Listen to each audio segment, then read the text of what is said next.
En matière d'IA personnelle, une nouvelle tendance se dessine, des assistants plus petits, plus sûrs.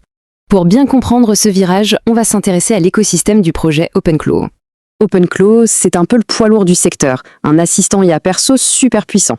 Sa popularité est juste énorme, plus de 203 000 étoiles sur GitHub quand même. Mais voilà, cette puissance vient d'une base de code absolument gigantesque. Et forcément, cette complexité, ça inquiète les développeurs qui tiennent à la sécurité. Ce résumé d'une discussion met le doigt sur de vrais problèmes de sécurité.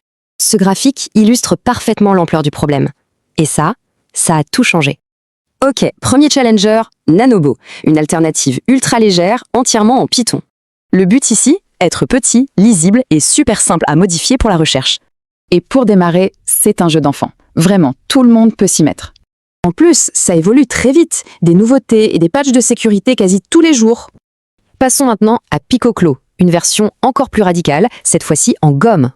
Le plus fou, c'est que son code a été en grande partie généré par une IA. Grâce à ça, il est hyper efficace. Il tourne même sur du matos à 10 $. Ce tableau le montre bien. La différence en ressources est juste spectaculaire. Et attention, ce ne sont pas juste deux projets isolés, c'est un véritable mouvement. Plein d'autres projets s'attaquent au même problème, chacun avec son propre angle.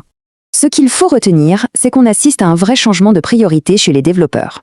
On passe des grosses plateformes à des codes plus petits, plus sûrs et surtout vérifiables. Ça nous laisse avec une question essentielle, entre fonctionnalité et confiance, que choisir ?